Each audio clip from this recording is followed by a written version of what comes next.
আসসালামু আলাইকুম। কেমন আছেন সবাই? আলহামদুলিল্লাহ আমি ভালো আছি। চলে আসলাম আপনাদের মাঝে সুন্দর আরেকটি ব্লগ নিয়ে।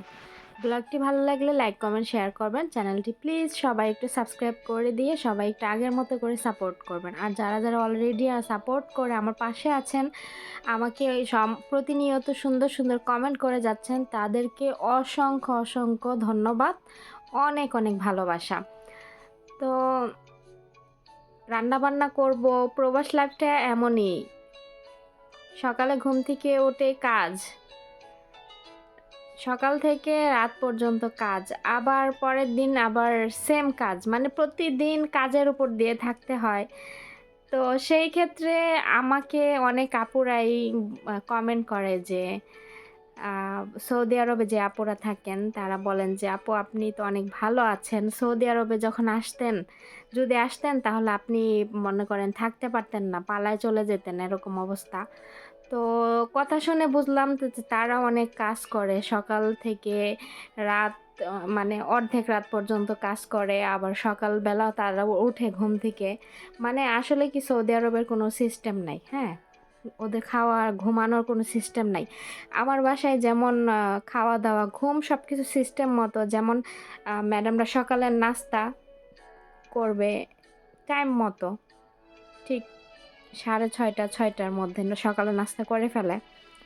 আবার দুপুরবেলা লাঞ্চ, যদি স্কুল থাকে তাহলে হচ্ছে 2টা বাজে লাঞ্চ করতে। আর যখন স্কুল না থাকে তখন 12টার মধ্যে লাঞ্চ করে ফেলে, 12:30টার মধ্যে লাঞ্চ কমপ্লিট হয়ে যায়। আর রাতের খাবার মনে করেন মাগরিবের নামাজের পরে রাতের খাবার খেয়ে দিয়ে তারা 8টার মধ্যে একদম ঘুম, সবাই ঘুমায় যায়। তো সেই ক্ষেত্রে আমার রাতে কোনো কাজ থাকে না। আমি মাগরিবের পরে ওদের খাবার-টাবার দিয়ে আমি আমার রুমে চলে আসি। তো এই দিক থেকে আলহামদুলিল্লাহ অনেক শান্তি আছি। আবার এমন আমার ম্যাডামরা কোনো বাসায় গিয়ে থাকেও না কখনো। তারা কোথাও বেড়াতে গেলে যায় আবার চলে আসে। আর আমি তো ফয়সালের জন্য কোথাও যেতেই পারি না। আমি সবসময় ফয়সালকে নিয়ে বাসায় থাকি। ম্যাডামরা যায়। গিয়ে হচ্ছে ঘুরে টুরে আসে। আমি ফয়সাল বাসায় থাকি। এজন্য আমাদের কখনো বাইরে থাকা পড়ে না। আর আমার ম্যাডাম নিজের বাসা ছাড়া অন্য কোথাও সে থাকেও না। এখানে ম্যাডামের মায়ের বাসা খুব কাছাকাছি। চাইলে কিন্তু গিয়ে কিন্তু থাকতে পারে। কিন্তু সে কখনো ওখানে থাকে না। কারণ যখন তার মা বেঁচে ছিল তখনও গিয়ে থাকেনি। আর এখন তো উনার মা জীবিত নেই, মারা গেছে। তো এখন মাত্র আর তার ম্যাডামের হচ্ছে ২ বোন ওই বাসায় থাকে। এক বোন হচ্ছে প্রতিবন্ধী, আরেকটা প্রতিবন্ধীর মতোই অনেক মোটা। সে নিজে চলাফেরা করতে অনেক সমস্যা হয়। একজন কাজের মানুষ আছে, তাদের দেখাশোনা করে। এই পুরা বাড়িটাতে তারা ২ জন লোকই থাকে আর একজন কাজের মানুষ। টোটাল ৩ জন। তো এই তো আমি সেই দিক থেকে আলহামদুলিল্লাহ অনেক ভালো আছি। তো আর অন্যান্য রাষ্ট্রে যারা আছেন তারা সারাদিন কাজ করতে হয়। আবার আমার এইখানে তো সবাই এক প্লেটে খাবার খায়। অনেক রাষ্ট্রে আছে যে তারা প্লেটে খাবার খায়। এক প্লেটে কেউ খাবার খায় না। আলাদা প্লেটে তাদের খাবার দিতে হয়।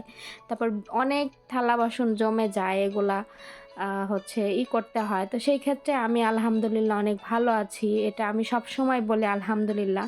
কিন্তু মাঝে আমি একটু ২-১ কথা বলি, কারণ সবার শরীর কিন্তু সবসময় একরকম যায় না।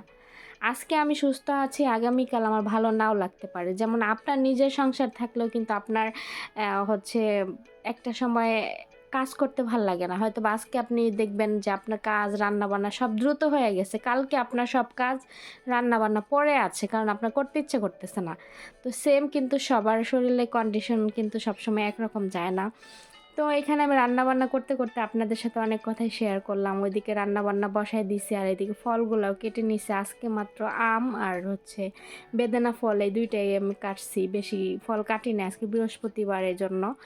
আর এখানে আমি মুরগির মাংসটা মানে চাকু দিয়ে দেখতেছিলাম এটা হইছে কিনা। এখন দেখি হয়ে গেছে। তো রান্নাবান্না শেষে আমি যখন প্লেটে বেড়ে দিছি তখন আমার মনে ছিল না, আমার ম্যাডাম মেসেজ দিয়ে বলছে ম্যাডামের আজকে বাসায় আসতে দেরি হবে, ২টা বাজবে, বাচ্চাদের খাওয়া দাওয়া করতে বলছে। তো ম্যাডামের হাজব্যান্ড বাসায় ছিল, উনি আবার বাচ্চাদের জন্য সাথে খাওয়া দাওয়া করছে। আর আমি ম্যাডামের জন্য খাবার বেড়ে রাখছি আলাদা। আর এই যে আমি এখানে স্মার্ট বিছাই দিচ্ছি, পানির বোতল রেডি করছি, ওরা এখানে বসে এখন লাঞ্চ করবে। আর এইদিকে 2টা পাতিল আছে, এই 2টা আমি এখন ধুইয়া নিব। তো আজকে আপনাদের সাথে শেয়ার করব যে ওরা কিভাবে খাওয়া-দাওয়া করে। দেখেন ওরা খাওয়া-দাওয়া করে চলে গেছে। এভাবে ওরা স্মাদের ভিতরে একটা প্লেট নিয়ে ওরা খাবার খায়। তো এইভাবে আমি আবার স্মাদটা এভাবে নিয়ে গুছাইয়া তারপরে এই যে এগুলো ফেলে দেই। তো এটা মূলত আমি ফেলবো না, বিকেলে আমি বাহিরে ফালাবো। এখানে বিড়াল আছে, বিড়ালে খাবে। তো খাবার খেয়ে যেগুলো ওয়েস্ট যায় সেগুলো হচ্ছে আমরা ফেলে দেই, ওগুলো বিড়াল খায় কিংবা ছাগল আছে পাশে, ছাগল খায়। তো এরকম আমি একটু রান্নাঘরটা গুছায় নিলাম। তো এটা হচ্ছে বিকেল টাইমে, বিকেলে আমি কাপড়-চোপড় ধুইতেছিলাম। মানে আজকে আমি সকাল থেকে বিকাল পর্যন্ত কি, কি করলাম সবকিছু আপনাদের সাথে শেয়ার করলাম। তো কাপড়-চোপড় ধোয়া শেষ। এখন আমি এগুলো তারে মেলে দিব।